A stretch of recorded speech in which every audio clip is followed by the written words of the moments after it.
All right, welcome everyone. It looks like we have a full house. So welcome, day 2, Taking Nature Black. Super excited to host this session today. So we're gonna go ahead and get started because I want to take advantage of every moment that we have for today's session. And I am just super excited and honored to be leading today's discussion.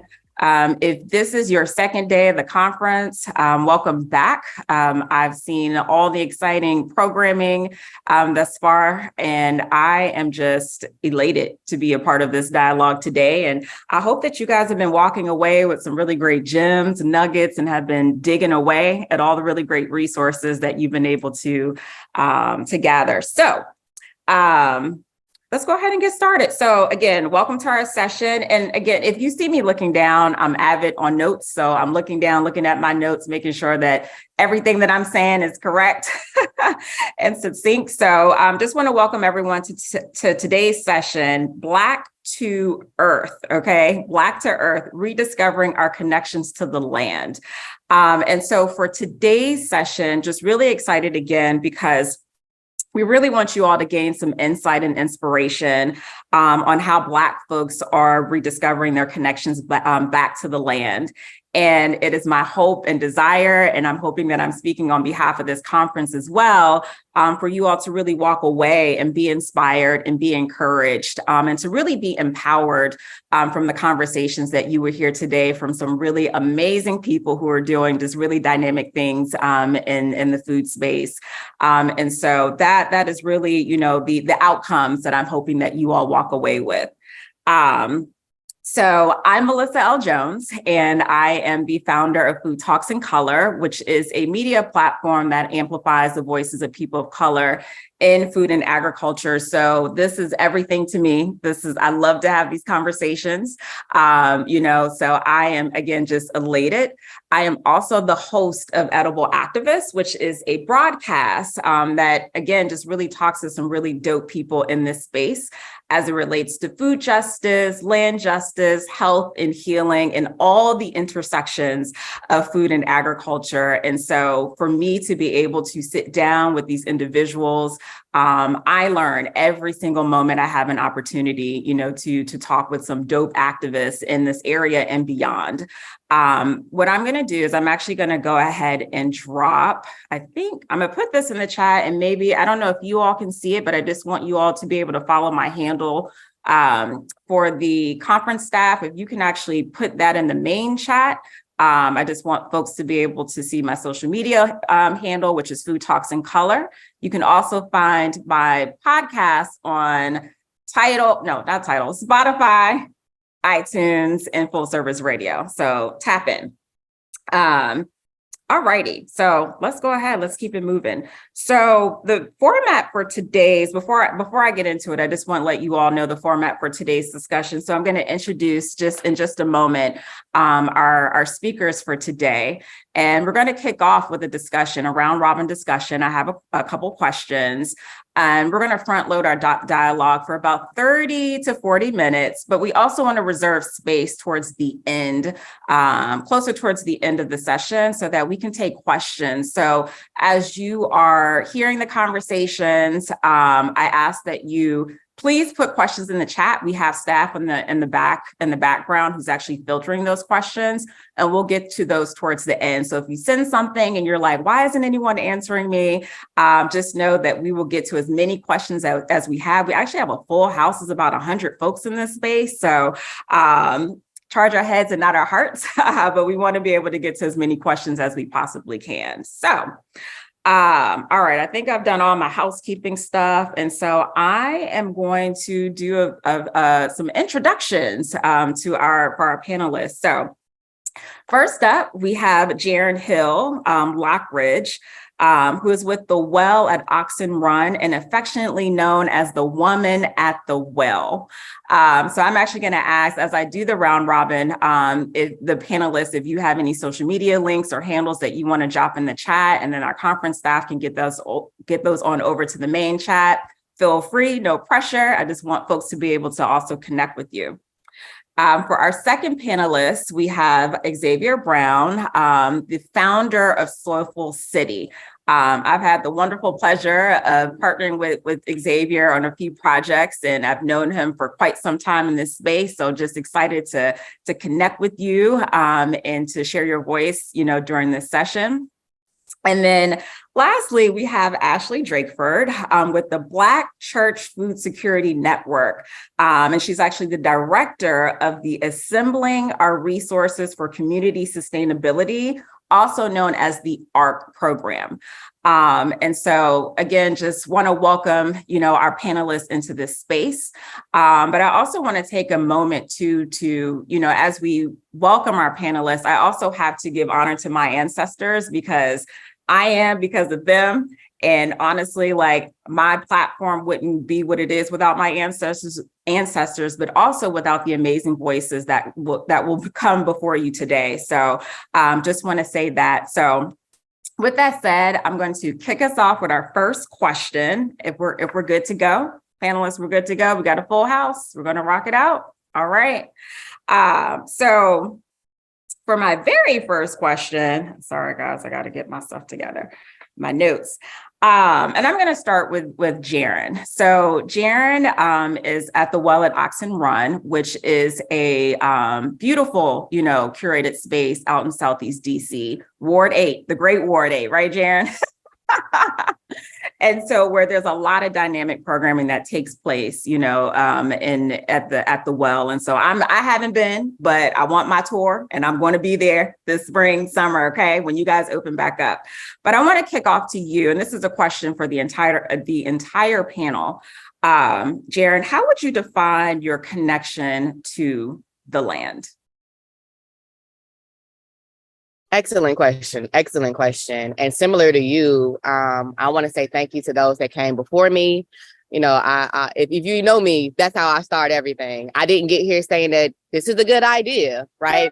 There's so many people, the Marion Berries, the Wilhelmina Rollards, the James Bonds, the William Lockridges, those who are no longer with us. But then we also got some OGs that's still with us. For those that were here yesterday, y'all know the Ab Jordans, the Brenda Richardsons, right? And the work that they've been doing, the way that they've been holding it down. I try to water my roots, right? It's really about watering my roots, because when you water your roots, you don't fear the wind. And that's a beautiful thing. We are people of the soil. And I think what's super dope about this space in particular, it called me. Like it literally called me and drew me to it. Those that know me, y'all can hear my Southern twang. I'm not originally from DC. I'm originally from Memphis, Tennessee. And I say that unapologetically. I got here with a 4-week-old baby on my hip. But this land and this community, particularly, like the people on this land, rooted me, like literally allowed me to plant myself here and grow deep, strong roots. And now I'm a mother of 3. My first job, full-time, all-time job, is being a mama. Anybody that's a parent knows that you don't ever get to take that hat off. I just had to drop my daughters off up the block, you know what I mean? Because they out of school today. And so recognizing that this land is our land, it feeds us, it nourishes us, it loves us, it grounds us. It's our responsibility to nurture it back. So yeah, it's standing on the shoulders of giants while also trying to make sure that my babies have access to the same things that have allowed me to grow and flourish in this space. So it's all of that, like understanding I'm upstream, downstream at the same time, trying to be present while looking forward, paying homage to those who came before. It's all of the things that it's a dope time and space to be Black to the earth. I love that. And listen, can we shout out Jaren for this location, this hoop house, giving all the background, okay? Doing the work in the space. I love it. I'm literally right here in the Great Ward 8. And if y'all know us, what we say, don't call us the least, the last, the forgotten, or none of that. We know that our greatest strength is our people. It's by being in spaces with folks like y'all, with my cousins, brothers, sisters, the tribe, the village. Like, even though we've never actually been in this space together, our roots are so connected. And that's what we already know. And it's understanding that you don't stand alone. When you come as one, you stand as 10,000, because we all in this thing together. So thank y'all for allowing me to be here. Y'all gonna see Kenny in the background, our farm facilitator. He's here on site. getting the ground ready. We ready for spring, y'all. So come on out. It's ready. We getting it ready. I love it. I love to hear it. All right. So we're going to go on over to Ashley Drakeford. And, goodness gracious, I know we're going to dive more into what your organization does, Ashley, just amazing work. But before I have you answer that question, the same question that I just asked Jaren, with the ARC, I just wanted to point out that the ARC helps congregations buy produce and meat from Black farmers. Okay. So dope mission, dope program. And so we're going to dig more into that. But Ashley's, background and trajectory, like even before this, like just rooted. Prince George is native. I know that Prince George is native. And so I asked you, Ashley, how would you define your connection to the land? If you had to spell this out, how would you communicate that to all of us who are listening? Yeah, I mean, you already know what I'm going to say. 6th generation Prince George's County resident, right? So that means that we can trace our history and our ancestry back in Prince George's County to where our ancestors were enslaved. And in fact, in Prince George's County, the plantation where my ancestors were enslaved still exists. It's the land in the area where we started our farmers market in Capitol Heights, right? And so my connection to the land is not only my connection to the land, but my connection to the work that I do is very visual, is very present, right? And so oftentimes when we talk about some of these things, or we talk about our ancestors, it's like this mysterious, thing. But for me, it's like, no, my mom was a product of busing in Prince George's County, right? And so it's not that long ago. So it's definitely a direct connection to the land, to the work. It makes me feel empowered. It makes me feel like I am connected is probably the only word that I can use. I think it makes me feel closer to God. It helps me see God in the work that we do every day. So, yeah. That's so beautiful. Thank you. All right. So next up, Xavier Brown, Soulful City. Xavier has been doing this work for quite some time and bringing justice to this space, bringing healing, to the community. As a DC native and with credentials in agriculture and farming, although this is already rooted in us, right?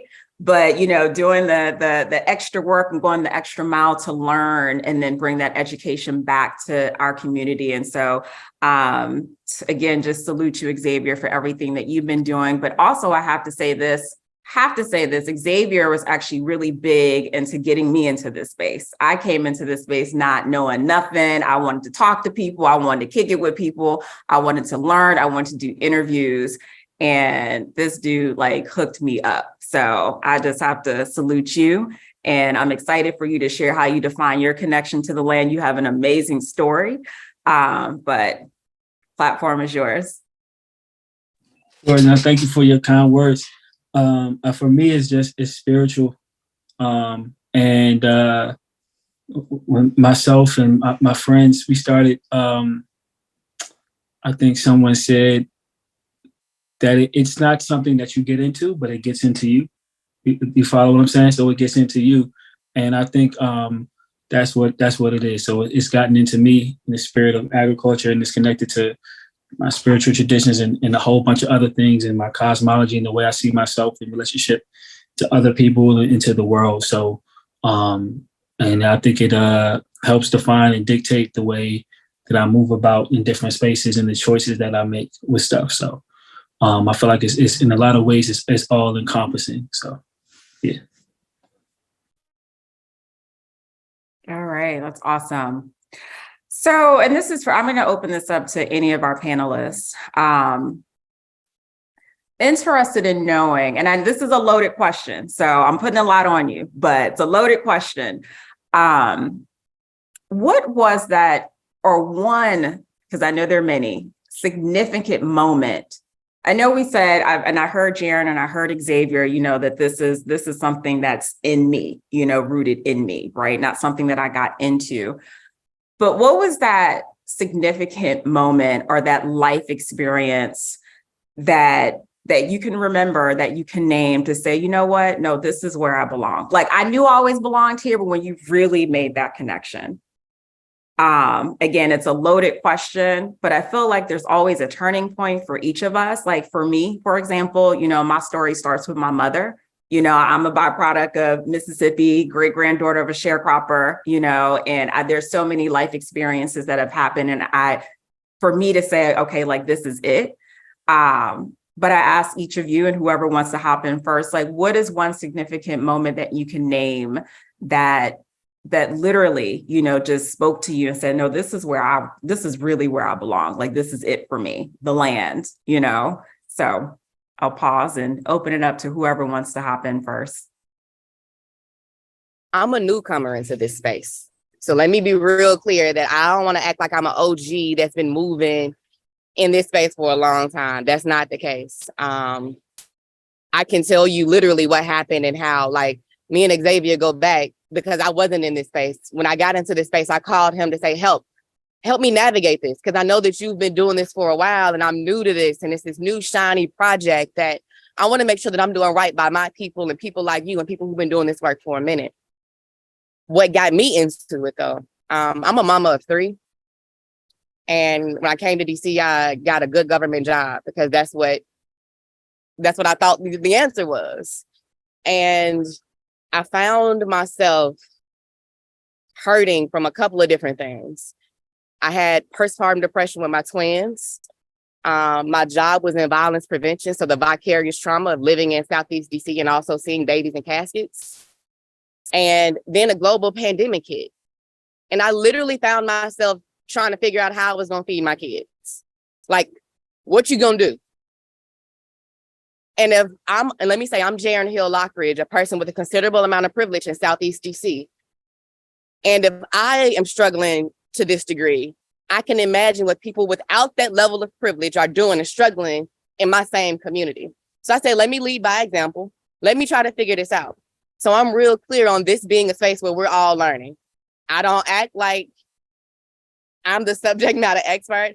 I lean on y'all. I literally lean on y'all to help guide me. And anything that I got access to, y'all got access to. And not just y'all, our seeds also have access to. Because I don't want my kids, in this reality that I find myself in, I don't want my children to be 30-something trying to figure out all of a sudden, how do I feed myself and my children? So the well is an educational farm first and foremost for us to learn how to feed ourselves. When you ask me, what is it? My kids were hungry. I was hungry. My elders were hungry.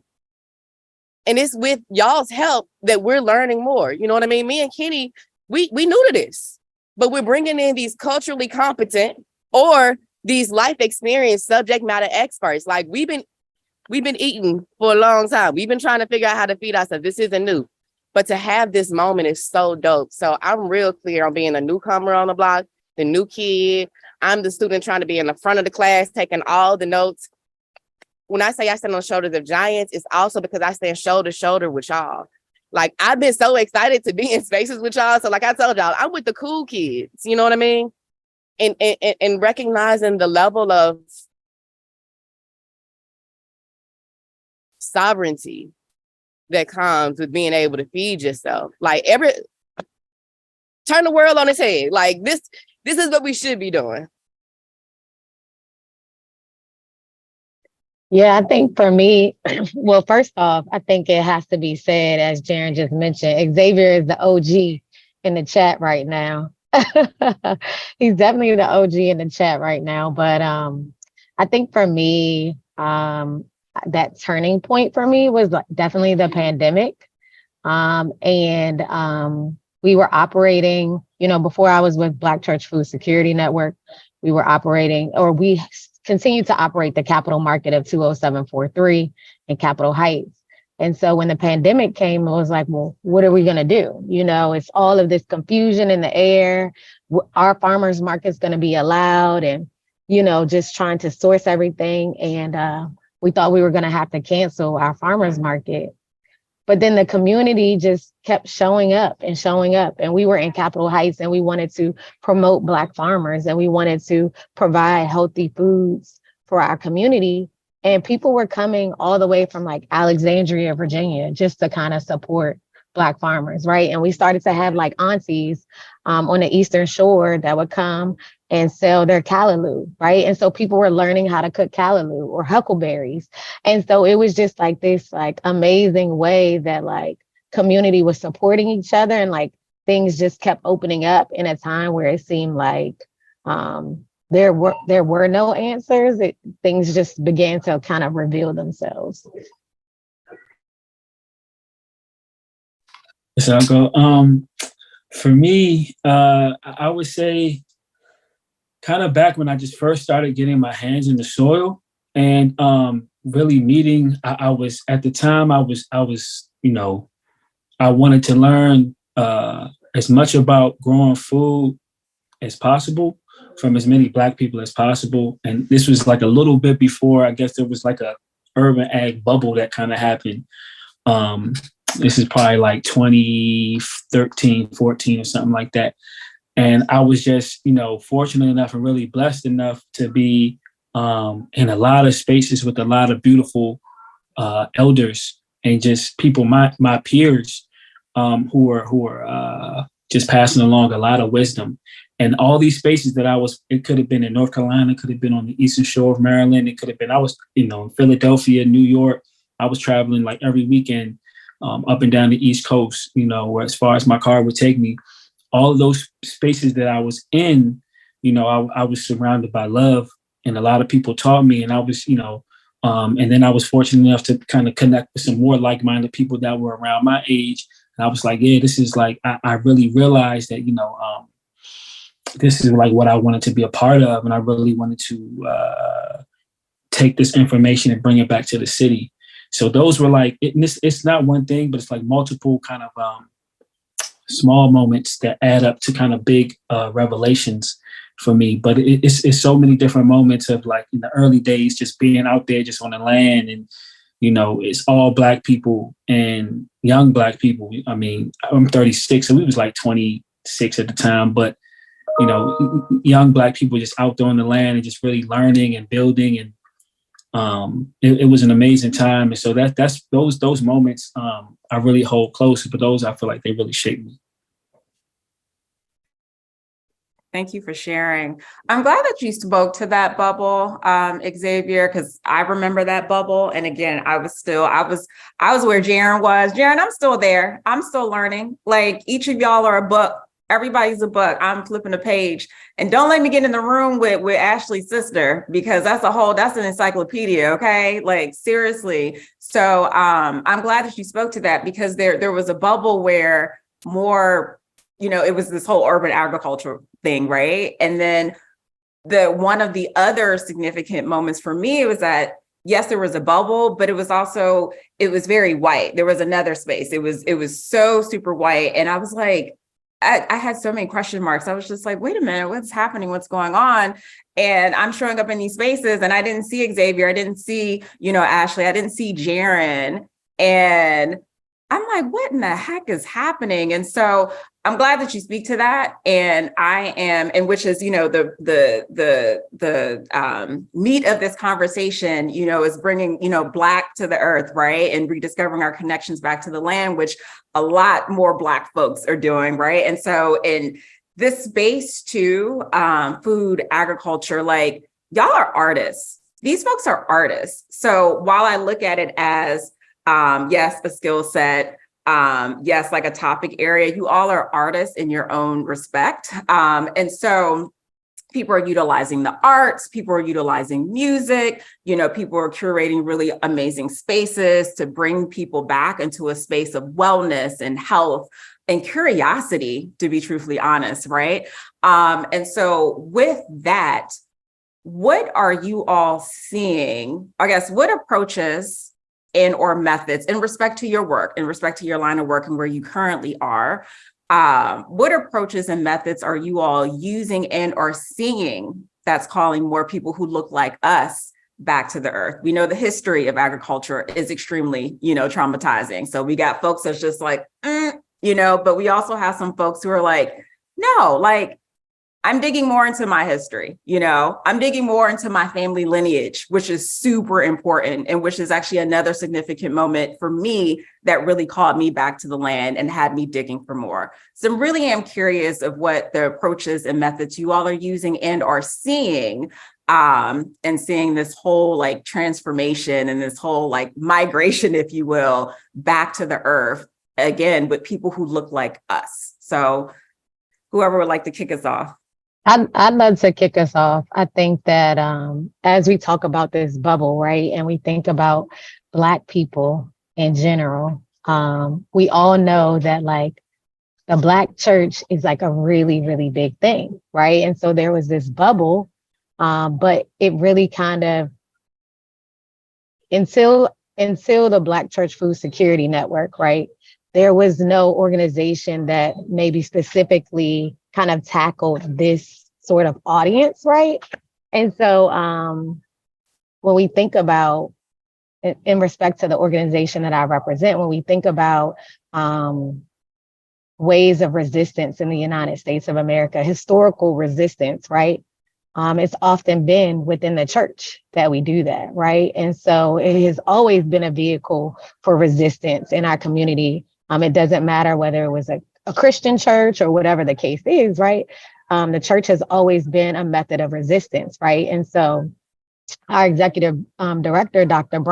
Heber Brown, he recognized that he had a very unique opportunity to be able to connect church congregations with this resurgence of coming back to the land, right? And so what we do, I could probably go on and on and on. I mean, we think about like the Black church is probably one of the largest landowners in respects to Black people, right? I go to a church in Capitol Heights. My church has 17 acres of land. 17 acres of land. Most of it is grass. A lot of it is trees, most of it is grass, a little bit of it is parking lot, right? So what can we do when we start to think about, when we start to think about our assets and start to think from an asset-based perspective, right? Most churches have shared kitchens or commercial kitchens, right? How can we use those spaces for some of our small producers, right? Like Xavier, who is making pippin sauce, right? So we got space to grow the peppers.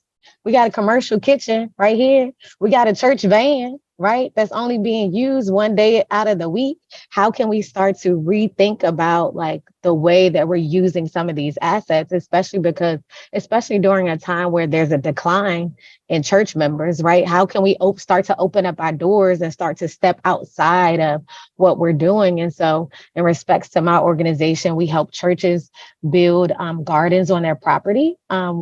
We even donate $500 to any Black church that wants to start an agricultural project on their land. We have the ARC program, right, which I run, which helps to really start to think about how we can use some of these assets that we have to build out our pipeline. So, yeah. That's awesome. And I wish I had the episode number. I had an amazing conversation with Pastor Heber Brown, okay? And we went deep. And as someone who grew up in a Black church, it's a whole nother conversation, and a mega church at that.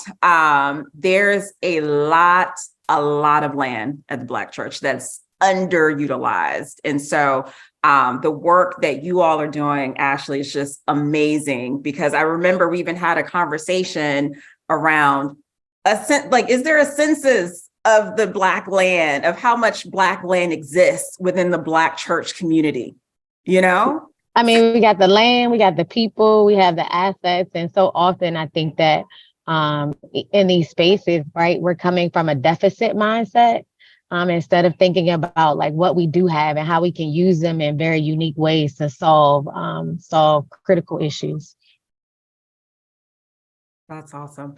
I'm glad that you mentioned pippin sauce, because, I'm going to go on over to Xavier. As I stated before, people are really folks in this space are really being very creative on, the things that they're doing, not even like intentionally just to, grab the attentions of others to pull them into this space, but like, how can I reach more people and still do it in a way that honors the work that I'm doing, honors my ancestors, and also just respects the land and is in line with the practices, that you all are used to applying, right?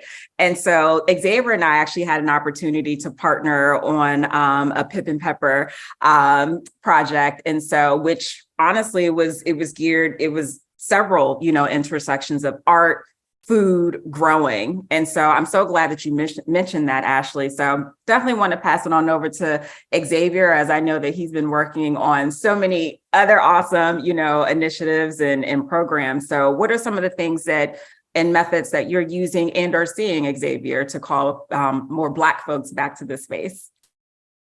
Yeah, totally. Yeah. So for, I can't say I guess for us, because I never work alone, but it was like when I first started, I'm trying to go real fast. When I first started, I was in DC and I was very immersed in like the DC kind of nonprofit urban ag scene, kind of white led scene, right? And then I was kind of pulled, away towards this methodology called like agroecology, which is more so it's based around people, right? And it's based around like Black people all over the world. And it had like a lot of it was political, but it was also spiritual, right? And it had different, like, it looks different all over the world, but essentially it's rooted in like what are ancestral practices that we're uncovering or rediscovering, or that are already in us, that were like germinating again, right? The seeds are just lying dormant within us. And so I was kind of pushed in that direction. And they were doing a lot of community organizing, not just around food, but around land, around seed sovereignty, around seed saving. And there were different ways we were connecting with people. And so we developed this methodology called Afroecology, which was like we at the time, we wanted to define ourselves, right? Like, what does it look like to be Black, 20-something, growing food out in the middle of, we was like out in Cockeysville, Maryland, or we out in the Eastern Shore of Maryland, or here at Tubman's Land. What does that look like? And so we started hosting these large events called encounters. And these encounters, if you can imagine like 100 people, maybe a little bit more than 100 people, or 80 to 120 people coming together, camping on Black-owned land in rural areas, and learning from each other, having these different dialogues, like campesino, peasant to peasant, like exchanges. So no top down exchange, but person to person. Like we're sharing with each other and building and scaling, not scaling up, but kind of scaling out and passing on the knowledge to different people, and also sharing and receiving. And so we started to host those in different places, Eastern Shore, Maryland, and North Carolina. We hosted some in DC. And so kind of bottled that up, that kind of experience up, and was taken to different neighborhoods in DC, Clay Terrace, Benton Terrace, I think it was in Berry Farms for a minute, just bouncing all over the place and doing that. And so those types of experiences that really like grounded people in like history, the history of Black agriculture, the culture of Black agriculture, right? The technical aspects of Black agriculture, of just agriculture in general, and then bringing people together as well, and kind of doing it in a very methodical way. So that's kind of like what we was doing. That's what I've always done, and I've always just kind of like remixed it and spun it and made it fit the population of people I'm working with at that time. Awesome, thank you. I still need to go to one of those encounters. Yeah, I'm not all the way there yet. Okay, I'm not all the way there. You can get me on the farm. Okay, I'll stand next to a cow, but you want to get me out and spend the night? I'm still one of the Black folks that's hesitant. Okay. Well, that's okay. We're gonna get you out. We're gonna do some glamping. We can do some glamping, right? I'm for it. Baby steps. Baby steps. I wanna speak to something that y'all spoke to about that bubble that happened a couple of years back. But also being real clear about what we do here. We celebrate us every chance we get. And I'm reminded of an event. Remind me, y'all did like a Black growers ball or something like that a couple of years ago. That was super dope. And I remember seeing that and seeing like what it was for us to celebrate ourselves in a different way. And it inspired something super dope within me. About 10 years ago, out of that bubble, I think Broccoli City was birthed out of that bubble. Organizations like Turning Natural, right? Shout out to Turning Natural and the work that they do. That bubble, you know what I mean? Like it was a bubble before what's happening now. In that, in the city, I saw resources being deployed in different ways, but they didn't come to Ward 8 and they didn't come to the South Side to Black folks the same way. There was an event happening called Art All Night, and the Art All Night on the other side of the bridge was real different from the Art All Night on our side. The Mayor's Office on African American Affairs at the time, I worked with them, got them to get with the Art All Night on our side of town, and suddenly ours became like the Black Art All Night, which is super dope. Art All Night Chocolate City edition.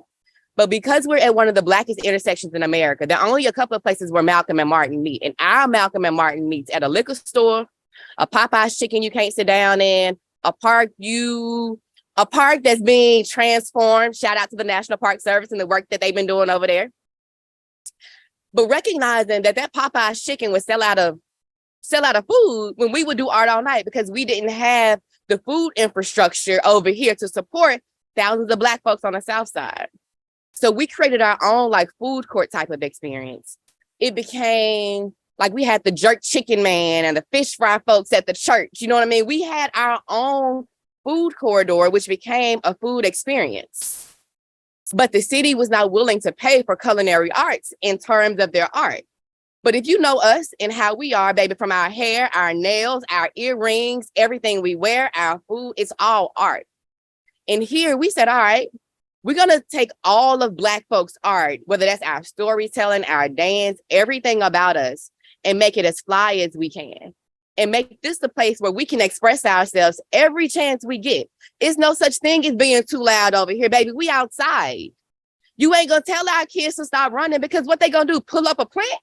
Like, and so recognizing that we needed a safe space for us to be able to grow, for us to be able to make mistakes, for us to be able to learn. I tell my team all the time, baby, these are growing pains that we're experiencing. And there's beauty in that, right?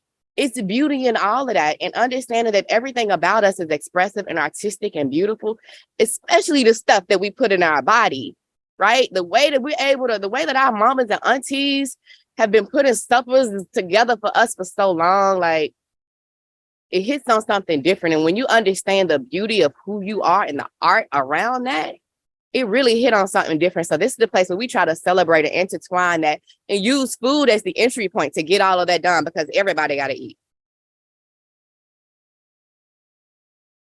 Oh my goodness. I don't know how to come back from anything that Jaren said. All y'all are amazing. Okay. I just sit here all day and kick it with each and every one of y'all, but oh my gosh. But that part, recognizing who you are. And I've said this, and I know I sound like a broken record. I have said this over and over on my shows. I've had the pleasure of interviewing a ton of folks, but Jeff, who is amazing, Detroiter, Jackson State alum, amazing. We had an interview and he said the most important history that any Black person should really know is the history of their family. And I took that and ran with it. And that's so important because it really has set me up in this space to really connect with me. And because I know who I am. And so it's that part, Jaren. And I'm so glad that you said that because there are also so many folks in this space who are lost and they don't know. And my hope and desire is that, food is the entry point, right? But that land can also help support that if you're in that space, if you're in that mind space as well. So I appreciate you for just lifting that up. We do have a question. If it's okay, I'd like to read out a question because there are a couple other things I would like to connect back to if we have some time, but it's 11:50. We got over 200 people in here, y'all. So let me just say, shout out to those who showed up for this session. I was like, shout out to y'all. Thank you. So I'm going to ask this question. Whoever wants to hop at it first, feel free. So one question that we have: what are some of the misconceptions that people initially have about urban growing, and how do you address those? And I'll repeat it again. What are some of the misconceptions that people initially have about urban growing, and how do you address those? I think one of the misconceptions is that people think that they can't do it. It's a fear of just like putting seeds in the ground or not knowing how to do it. And I think that's similar to Jaren. It's like growing food is just faith, right?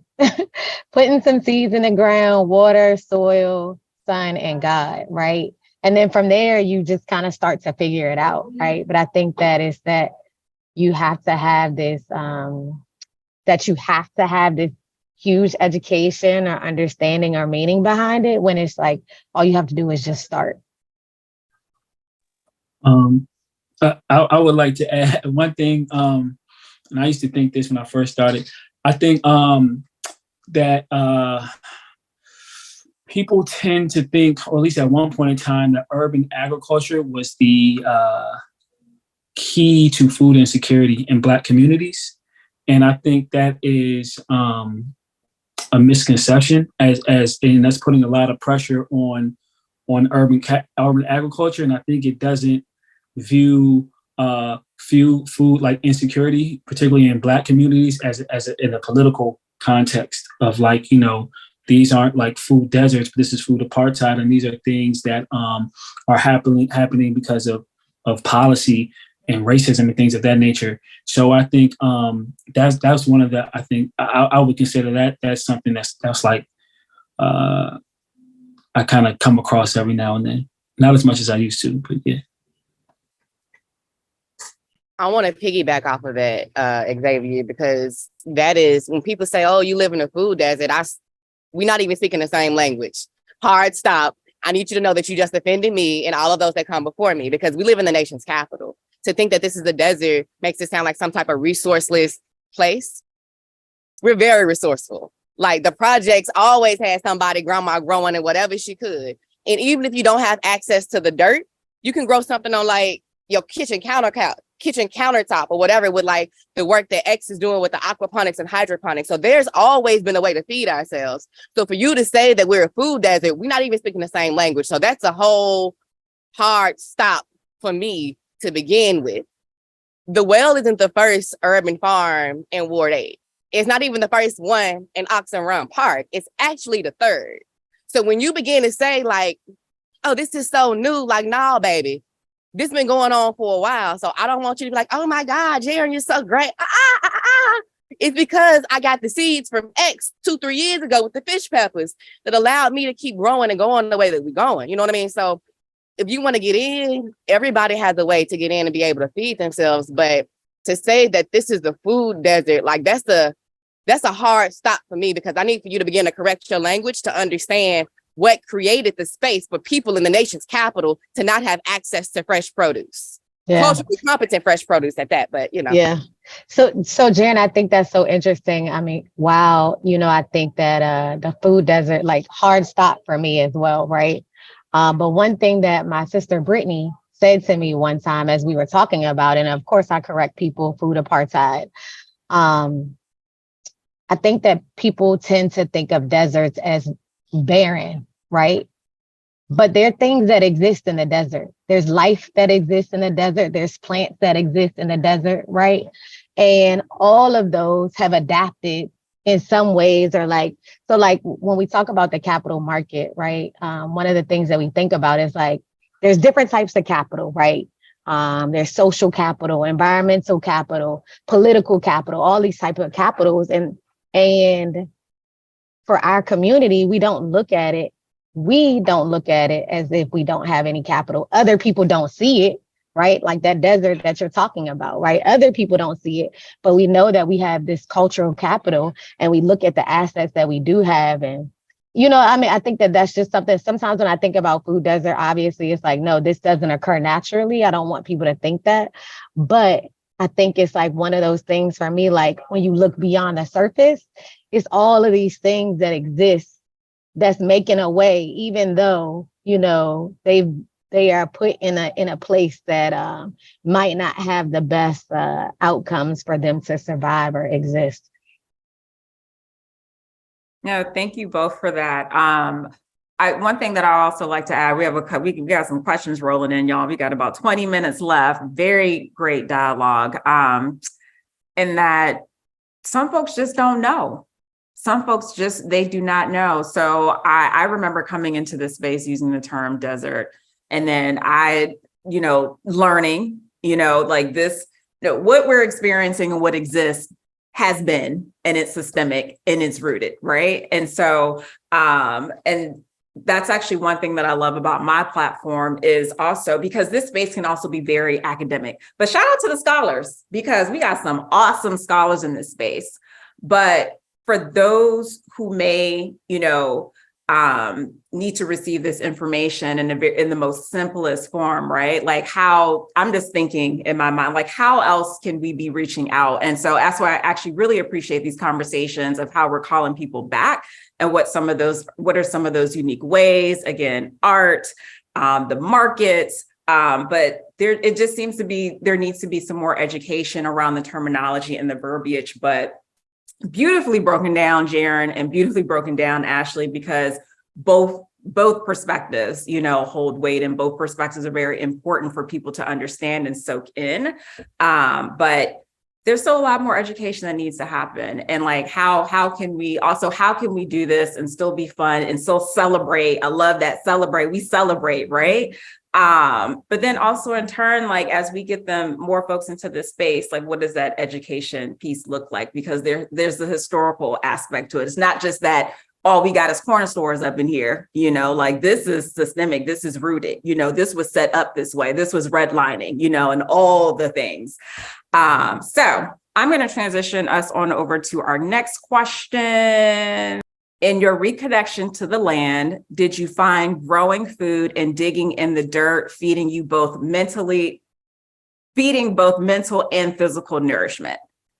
I guess, I would say yes, without a doubt. I think when you have your feet off in the soil, you're grounded and you're connected to the earth. And when you put your hands in the soil, you're connected, and you're connected to everything that's that the creator has created, right? So you're literally tapped in. Also, I always say that, like, I think the best, dirt is like what you touch, what you got on your car.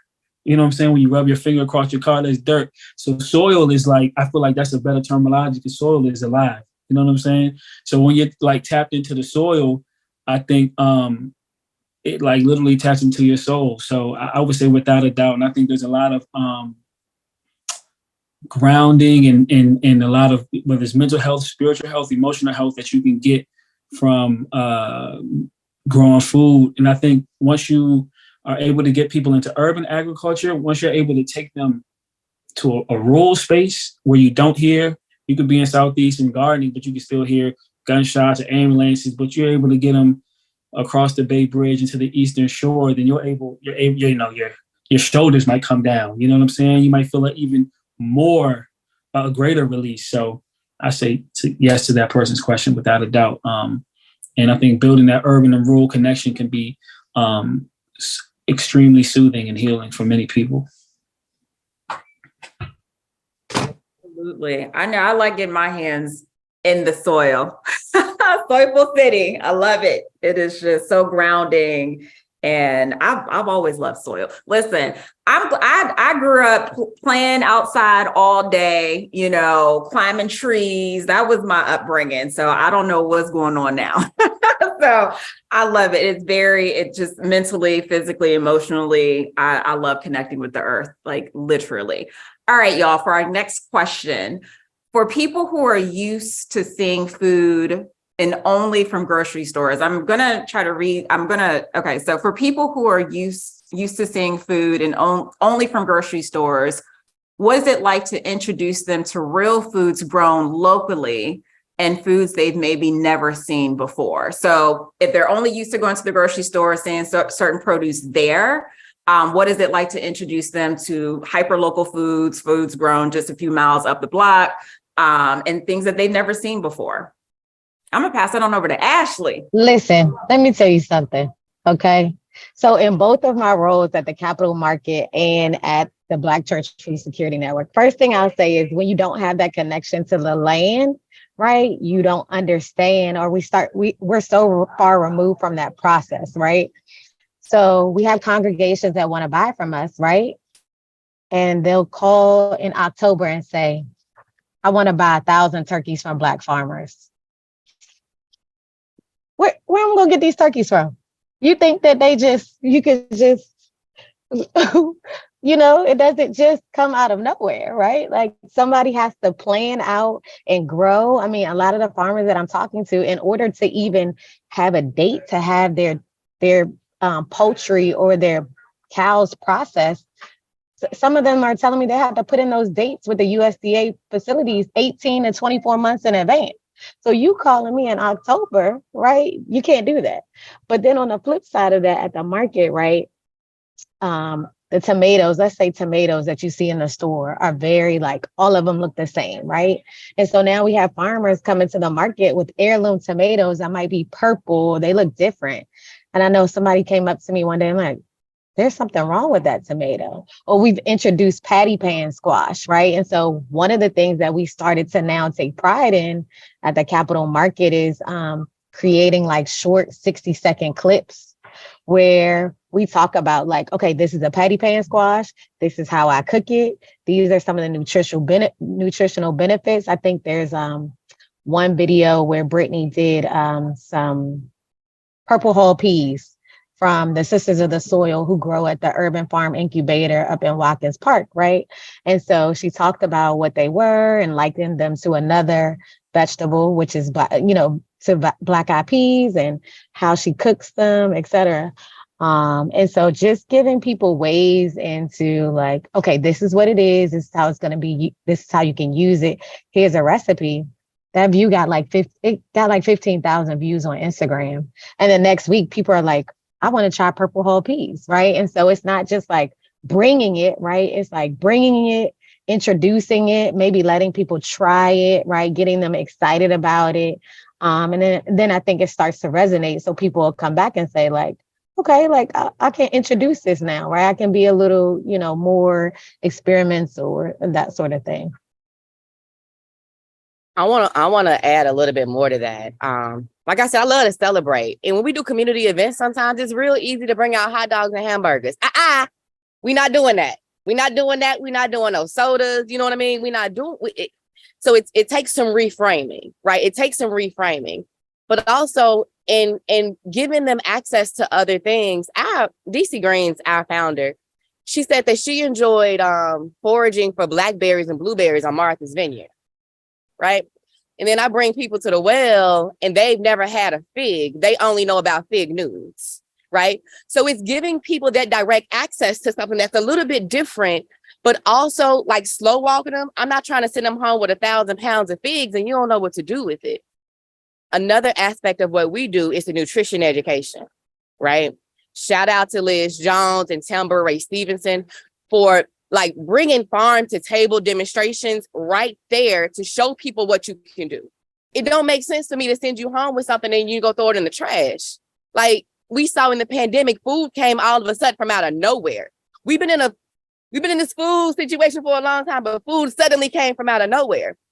It doesn't do any good if we don't know what to do with it. So the nutrition education and slow walking our children to get them access to things that traditionally they don't have access to, it hits on something different. When you're growing fresh basil, your pesto tastes different, y'all. And to get our kids and our young people and our elders to understand that, you talk about those tomatoes. For traditional tomatoes, the amount of diesel that it takes to get it on your table. We had so many tomatoes last year. We should be making our own marinara. You know what I mean? We should be making our own. So it's about the introduction and showing people, another way. Oh, I love that. Well, firstly, I got a ton of purple hull peas in my freezer. I was able to get them back from my last visit from Mississippi. Okay. I love me some purple hull peas. I don't play around. Actually, even TSA was like, what's going on? He was like, oh, okay, I got you. And I was able to get through. Thankfully, they were frozen. Love purple hull peas. Love them. And listen, Jaron, if y'all ever just want to get some tomatoes off your hand, I'm your girl. Love tomatoes. But I also have to shout out Gail, a 3-part Harmony Farm, who I get my CSA from.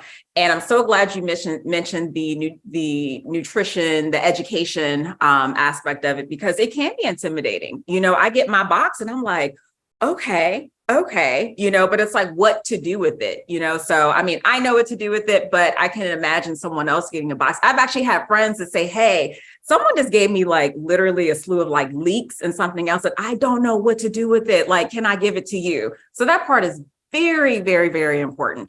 All right, y'all. So we only got a few more moments. Conversation's been really great. And for the most part, everybody is stuck with us. I think we're doing something really great here, y'all. So we might only be able to get to this one final, there's 2 questions left, but I think we may only be able to get to this one, but I definitely want to try to answer it. And I think I'm going to toss this over to Jaron, but if anybody else would like to chime in, please feel free.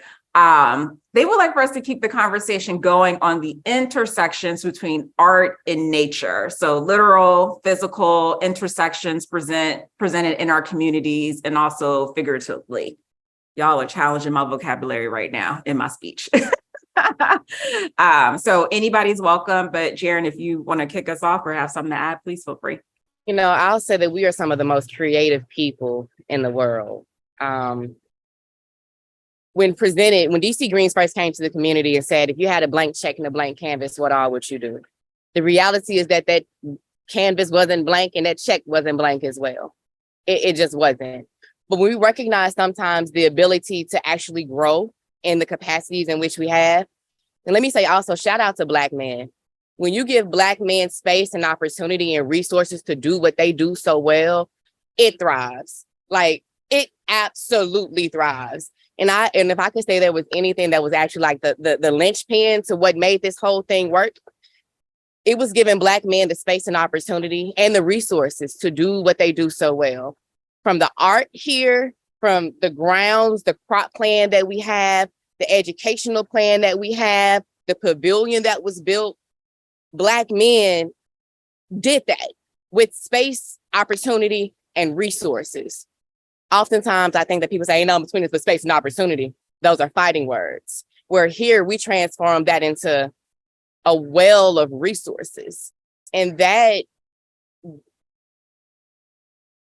opportunity to explore, to find out what you like, to find out what works for you. We are some of the most creative people in the world. And when given the opportunity, absolute magic happens.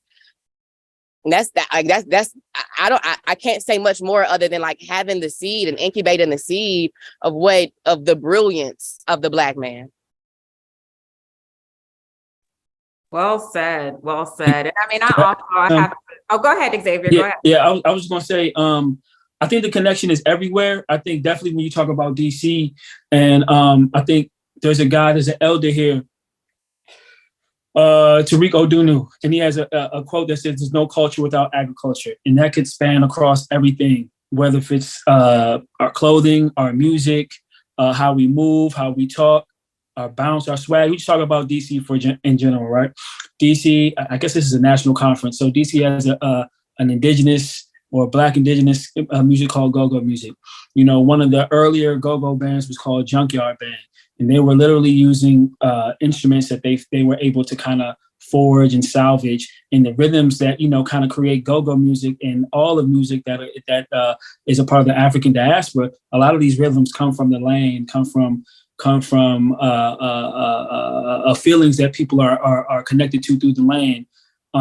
So I think the land is really a part of everything. I think essentially also when you talk about a lot of like growing practices, whether if it's like the way that you build your roles and they're going in alignment with the land, you know, that's a form of artwork.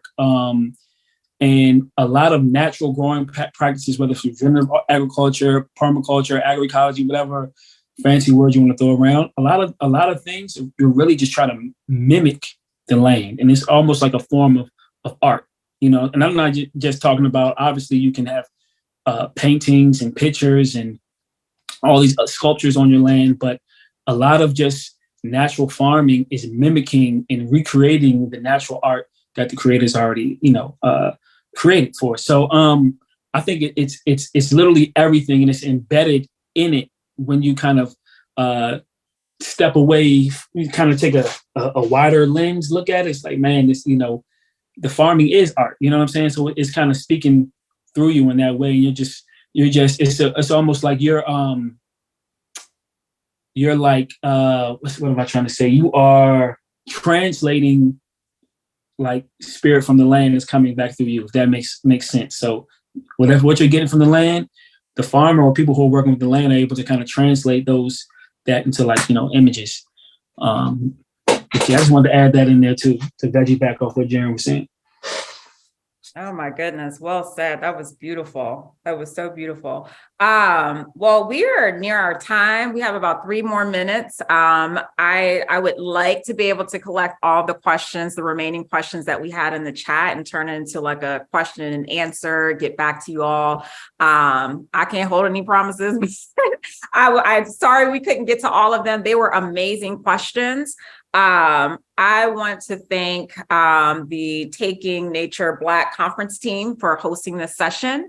Just I have a heart filled with gratitude for each and every one of our panelists today. Ashley Drakeford, really appreciate you. Appreciate the work that you're doing. Thank you so very much. I'm super excited to see how much more work you guys are going to do in Prince George's County with the Capitol Food Market, which I still need to get to. Shout out to Capitol Heights, man. Like, all the love. I love me some Capitol Heights, y'all. And then shout out to Xavier, Soulful City, just doing amazing things as well. I just want to say I appreciate you. And again, thank you for orienting me into this space when I was first starting out. And Jared, girlfriend, I can't wait to meet you in person. I cannot wait. We're going to celebrate. And like, you are just an amazing spirit. Pardon me. I just salute you. And I thank you. I really thank each and every one. Hey, can I say one more thing? Yes, go ahead. I would love to answer some of those questions in there to send resources to those people. But also, if folks, I know we're talking about Black land, they should check out Acres of Ancestry by a woman named Tracy. She's from DC. She went to North Carolina A&T, but she's doing a lot of work around Black land loss from Black farmers.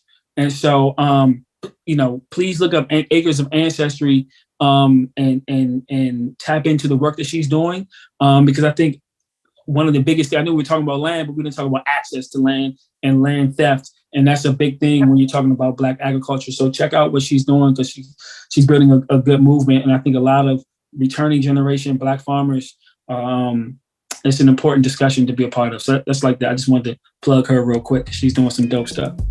Awesome. And Rooting DC is on Saturday. That's what it's on Saturday. So check out Rooting DC. Yeah, at Anacostia High School, 1600 16th Street Southeast. Yeah. Thank you all for joining us. Day 2. Thank you. Thank you.